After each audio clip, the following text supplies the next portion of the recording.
Hello et bienvenue dans ce nouvel épisode du podcast Allume ton biz. Un podcast pour les entrepreneurs éthiques, authentiques et audacieux ou audacieuses. Tu veux découvrir comment mettre ton business au service de ta vie et non l'inverse? Comment développer des stratégies et un état d'esprit de leader qui te permettra de cartonner tout en te respectant? Alors le podcast Allume ton biz va te plaire. Chaque semaine, je te partage des astuces, des stratégies ou bien encore des interviews d'entrepreneurs inspirants. Tout ça en lien avec l'entrepreneuriat et le mindset. Alors, éteins ton Netflix et allume ton biz pour ce nouvel épisode. Bonne écoute!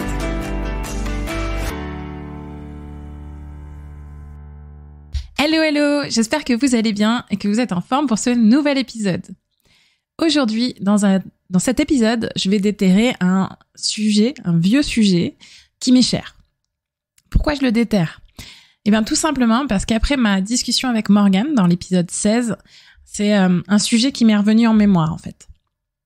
Et pour tout vous dire, c'est un sujet que j'avais commencé à vouloir traiter en février de cette année, donc en février 2022, pour ceux qui écouteraient l'épisode plus tard, mais du coup, qui est resté dans les cartons digitaux depuis. Bon, alors, je vous entends me dire, ok, mais alors c'est quoi ce sujet-là, c'est quoi ce sujet que tu déterres ? Ou alors, peut-être que vous êtes des petits malins qui avaient lu le titre et du coup, vous savez déjà de quoi il va être question. Et oui, dans cet épisode, je vais vous parler gentillesse, je vais vous parler bienveillance, je vais vous parler nounours et guimauve. Non, plus sérieusement, dans cet épisode, je vais vous parler de la gentillesse. Et surtout, d'une question que les personnes bienveillantes se sont posées sans doute au moins une fois dans leur vie. Est-ce qu'on peut être gentil et réussir ? En vrai, j'ai déjà enregistré une première fois cet épisode. Mais je me suis retrouvée à faire un épisode de plus de 40 minutes. Et comme je me suis dit que c'était pas forcément très digeste pour vous, du coup, d'écouter un seul épisode de 40 minutes, j'ai préféré le séparer en deux.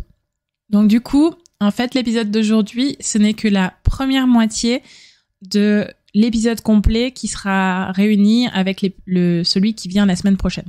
J'espère que je vous ai pas perdu dans mon explication.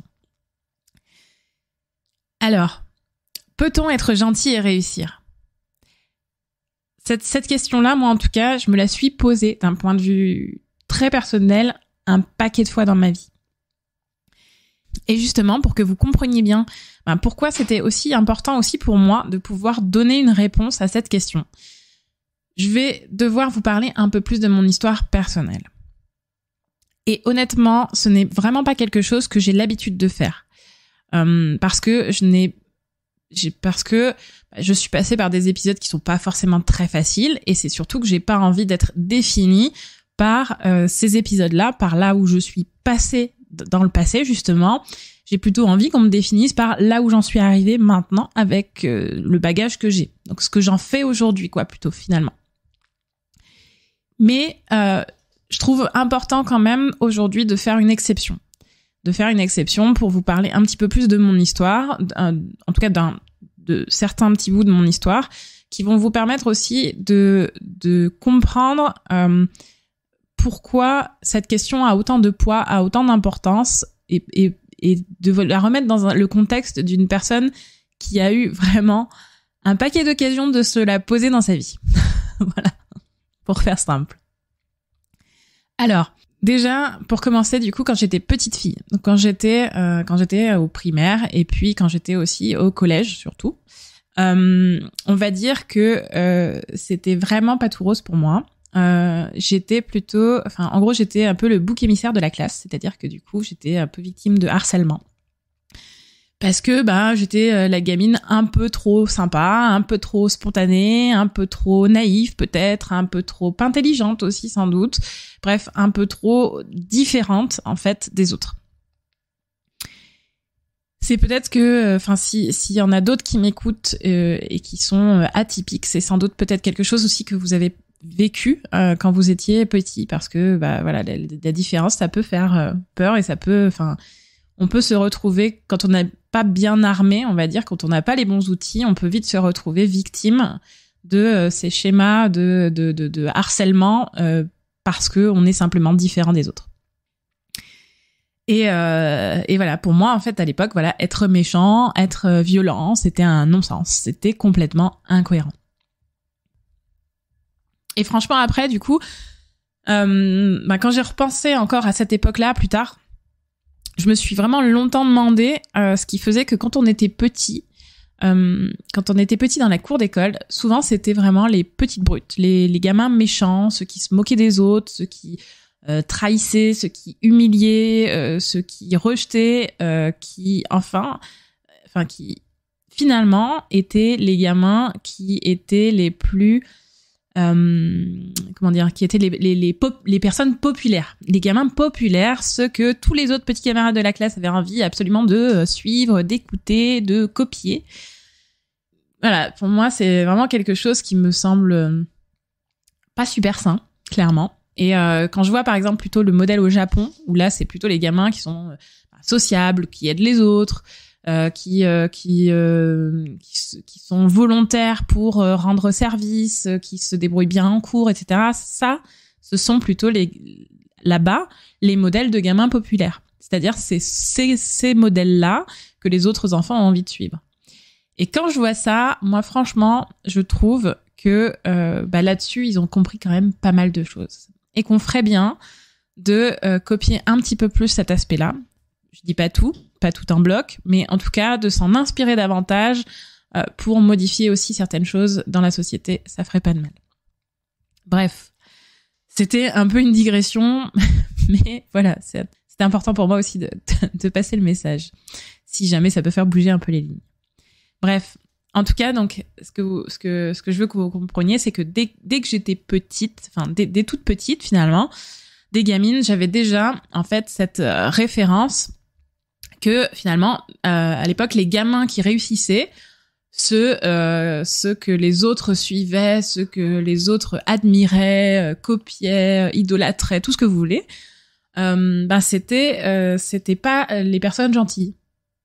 C'était plutôt à l'opposé, les personnes, les gamins qui étaient plutôt un peu violents, un peu manipulateurs, menteurs, qui hésitaient pas à bousculer, à manipuler, à trahir, à humilier leurs prochains. Donc j'ai grandi un peu avec ça. Et ensuite, ça ne s'est pas vraiment amélioré en grandissant, puisque du coup, en fait, j'ai vécu un autre événement qui a vraiment été un bouleversement aussi dans ma vie. Lorsque j'étais au lycée, donc lorsque j'étais adolescente, on va dire jeune adulte presque, il y a un meurtre très violent qui a touché des membres de ma famille.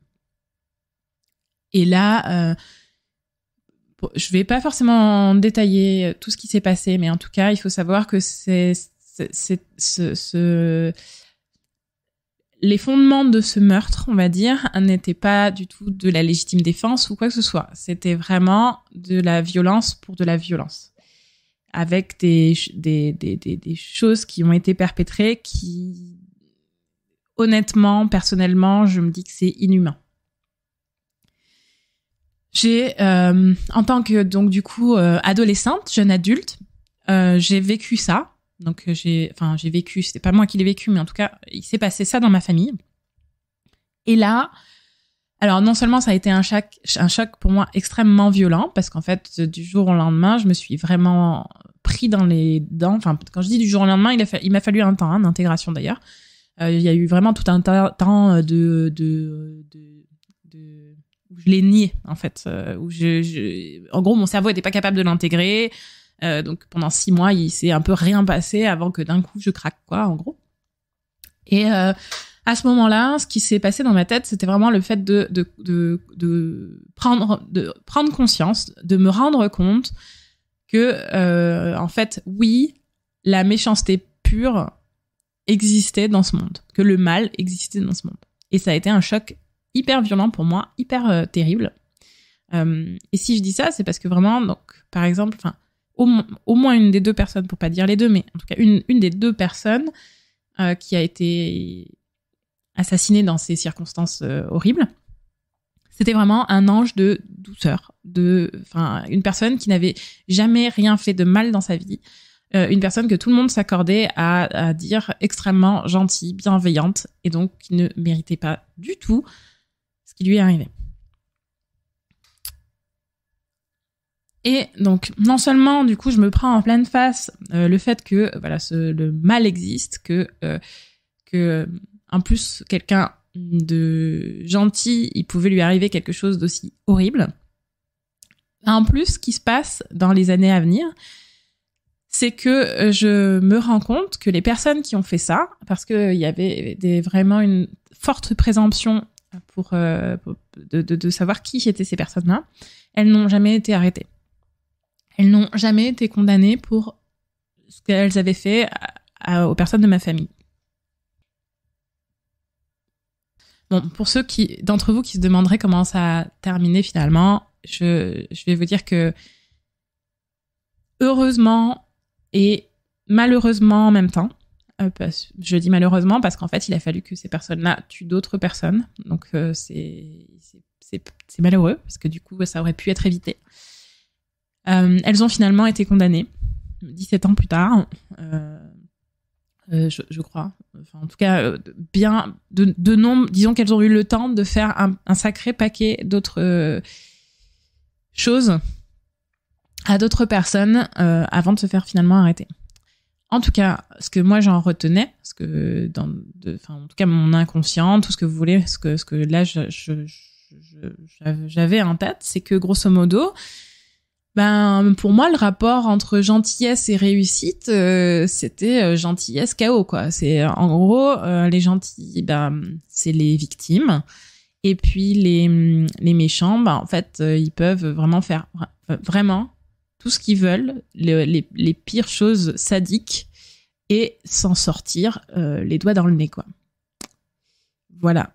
Donc, je vous dis pas les questionnements à l'époque que ça me posait, parce que vraiment, c'était quelque chose qui, pour moi, était non seulement complètement injuste, mais en plus complètement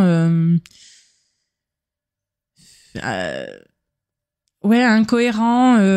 Ça luttait vraiment contre mon sens pratique, contre ce que je ressentais au quotidien, contre qui j'avais envie d'être, contre les modèles que j'avais envie de suivre, voilà. Ensuite, du coup, je suis rentrée dans le monde adulte, dans le monde salarié, dans le monde de l'entreprise.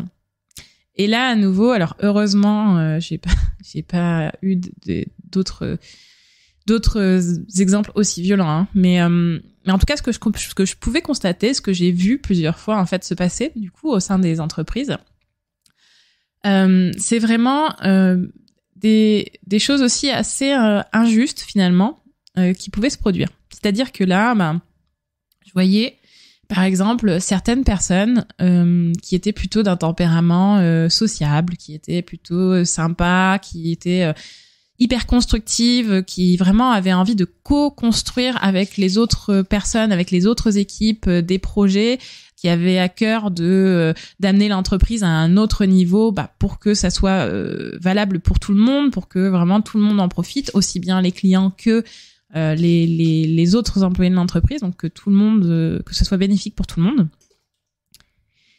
Donc je voyais ces personnes-là qui d'un côté pouvaient très bien stagner à leur poste pendant plusieurs années. Et à côté de ça, par contre, je voyais aussi en parallèle des personnes qui, là, étaient plutôt vraiment très ancrées dans leur ego, qui avaient à cœur plutôt de leur réussite personnelle avant la réussite du collectif, qui du coup que ça n'empêchait pas, enfin en tout cas que rien qui était à l'aise pour être plutôt hypocrite, c'est-à-dire dire certaines choses mais en fait faire d'autres choses, qui pouvaient mentir, qui pouvaient tricher, qui pouvaient manipuler, faire des jeux politiques. Bref, ces personnes-là, je les voyais au contraire, du coup, elles montaient parfois dans les échelons hiérarchiques. Et là encore, c'est quelque chose qui venait sérieusement titiller ma valeur de justice, en gros, en me disant que il y avait quand même quelque chose de sacrément dégueulasse, je vais utiliser le mot, mais sacrément dégueulasse dans ce monde, à se dire que finalement, c'était pas les meilleurs qui pouvaient aller le plus loin, quoi.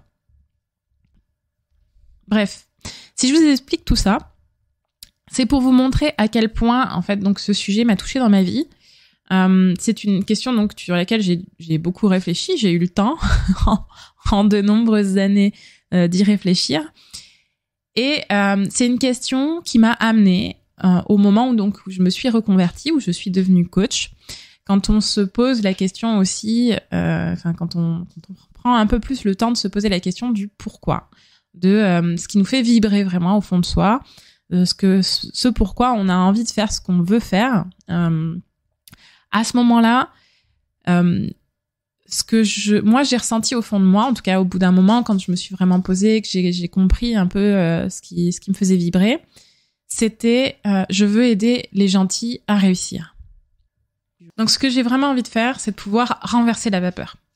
J'ai envie de pouvoir renverser la vapeur, ça veut dire finalement pouvoir montrer, pouvoir démontrer, pouvoir aider des personnes qui sont à la fois sympas, qui sont bienveillants, qui ont à cœur d'aider les autres, de pouvoir aider ces personnes-là, de pouvoir montrer que c'est possible, d'être à la fois ça, mais en même temps, de réussir sa vie, de réussir professionnellement, de réussir en business.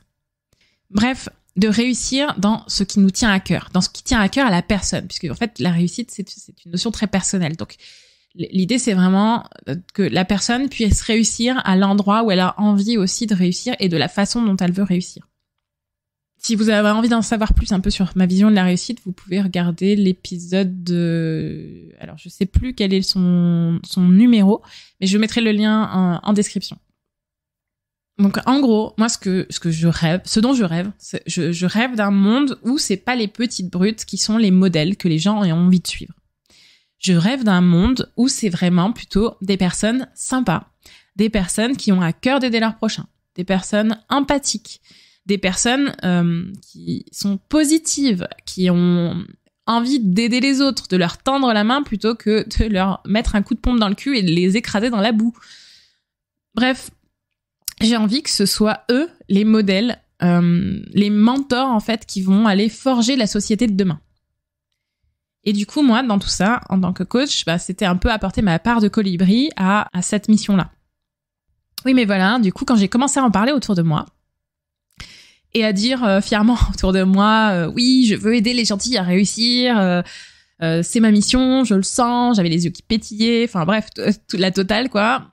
Et là, si je rigole, c'est parce que je me souviens encore de la tête de certaines personnes, du coup, qui réceptionnaient mon message et en fait, qui étaient beaucoup moins optimistes que moi, quoi. C'est-à-dire que finalement, en fait, j'ai vraiment vu rapidement à quel point le sujet pouvait vraiment soulever des polémiques. À quel point même il pouvait carrément repousser des personnes que pourtant je souhaitais accompagner. Parce que pour moi, ces personnes-là étaient gentilles dans ma définition. Ça, je vais y revenir. Donc, j'ai cherché vraiment à comprendre pourquoi. J'ai cherché à comprendre pourquoi, quand je disais ça, les personnes me regardaient avec un air à la fois content pour moi parce qu'ils voyaient bien que j'avais trouvé quelque chose qui m'intéressait, quoi, mais en même temps un air de recul, un air de ça grince, quoi, il y a un truc qui bloque. J'ai cherché à comprendre pourquoi, parce que tout simplement je suis curieuse et puis parce que j'avais envie de comprendre pourquoi je suscitais ce sentiment un peu bizarre qui était pas non plus, qui était un peu en semi-teinte. Donc du coup, me voilà partie en quête de savoir pourquoi il y avait autant de crainte, pourquoi il y avait autant de défiance derrière le mot gentil. Et d'ailleurs, peut-être que toi qui m'écoutes en ce moment, si tu y réfléchis 2 secondes, tu vas peut-être te dire ouais, effectivement, depuis qu'elle en parle, à chaque fois qu'elle utilise le mot gentil, je suis pas complètement à l'aise. Je ressens quelque chose d'un peu mitigé. Et c'est là que j'ai compris que les mots que j'utilisais moi-même là-dessus, en fait, lorsque je les disais, ils avaient pas la même perception pour moi qui les disais que pour les personnes qui les entendaient. J'avais en quelque sorte, moi personnellement, dépassé une vision un peu péjorative que pourrait avoir le terme, et pour moi c'était complètement dénué de ce sens-là. Mais j'avais oublié que c'était quelque chose que j'avais dû dépasser. Et donc du coup, ça n'était qu'à travers mes propres filtres finalement que le mot gentil était dénué de sens, d'un autre sens que le sens uniquement positif, on va dire. Et donc ça m'a fait prendre un peu de recul par rapport à tout ça. Ça m'a fait me demander effectivement, qu'est-ce qui faisait cette différence de perception, et de faire un pas de côté pour essayer finalement en quelque sorte de porter les lunettes des autres quand ils entendent ce terme. Et donc j'en suis déjà revenue d'abord à connaître le passé, et là je devrais même plutôt dire le passif du terme gentil. Eh ben, c'est sacrément compliqué. Pourquoi ? Tout simplement parce que le terme gentil a pris au fil du temps des connotations à la fois positives et négatives. Par exemple, le gentil, à travers les siècles, ça a aussi bien pu être le barbare, le païen, à un certain moment, quand il exprimait quand on lui donnait le sens finalement de personne non juive. Ça a pu aussi désigner une personne, par contre, noble, brave, issue de bonne famille, au XIe siècle, quand il était alors question des gentils seigneurs. Aujourd'hui, si on prend le Larousse et qu'on regarde la définition, c'est un terme qui est majoritairement connoté positivement. On a par exemple les deux premiers sens du mot gentil. Le premier, c'est agréable à voir pour sa délicatesse, son charme, mignon. Le deuxième, c'est aimable, complaisant, plein de bons sentiments à l'égard d'autrui et qui manifeste ce caractère délicat. Par contre, si on va plus loin, si on regarde de plus près les autres sens que peuvent avoir le mot gentil dans le Larousse, on se rend compte qu'en quatrième position, on a qui est agréable, assez joli, assez intéressant, mais sans plus. Gentillet, charmant. Et le sixième, c'est dont la qualité est assez remarquable.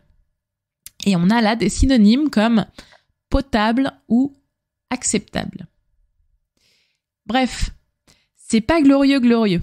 Et on se rend bien compte qu'il y a dans pas mal de sens une espèce d'idée de restriction. Comme si il y avait une tension derrière le mot qui, à chaque fois, voulait nous dire « oui, c'est bien, mais c'est pas top, quoi ». Et aujourd'hui, du coup, c'est pareil. Si on nous dit que nous sommes gentils, ça nous laisse aussi, à nous, un sentiment un peu de défiance face à ce mot. Vous vous souvenez peut-être du film « Le Père Noël est une ordure ».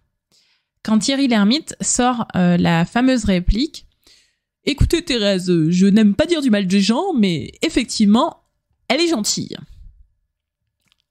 Et là, dans cette réplique, on se rend compte que, en fait, on se fait vraiment traiter de gentil. En gros, il y a vraiment cette image du gentil dont on se moque et qui se fait écraser. Ou alors, vous pouvez avoir l'image de la personne qui est finalement peu définissable, un peu trop commune, et pour laquelle on finit par dire gentil parce que on veut pas dire banal.